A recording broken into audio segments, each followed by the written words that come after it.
یه رازی رو میخوام بهتون بگم که تجربه سالها فعالیت با صاحبین کسب و کار مختلفه که این راز تفاوت بین صاحبین کسب و کار با پول و بی پول رو نشون میده. بین کسب و کار بی پول مدام در حال تقلا کردن و تلاش کردنن برای اینکه پول بیشتری ذخیره کنن، ولی صاحبین کسب و کار پولدار کسانی هستند که پول خرج میکنن برای اینکه زمان ذخیره کنن، چون اونا میدونن که میتونن هر زمانی کسب درآمد بیشتری رو داشته باشن و پول رو میشه به دست آورد، ولی هیچ وقت زمانشون رو نمیتونن به دست بیارن.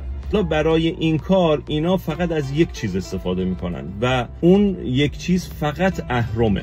از اهرم برای ثروتمند شدن تو کسب و کارشون استفاده میکنن و دقیقاً توی کسب و کارشون یکی از مهمترین اهرم هایی که استفاده میکنن استفاده از اهرم بازاریابیه.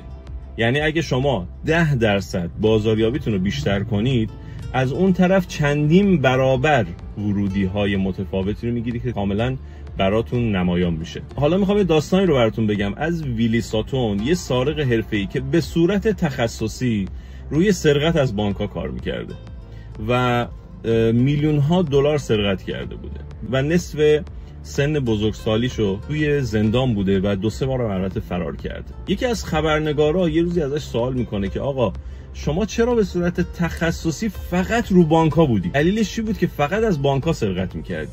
اون فقط یه جمله گفت: پول اونجاست. حالا چرا ما تو کسب و کارها تمرکز شدیدمون رو روی این اهرم قدرتمند بازاریابی میذاریم؟ فقط یه جمله است: چون پول اونجاست.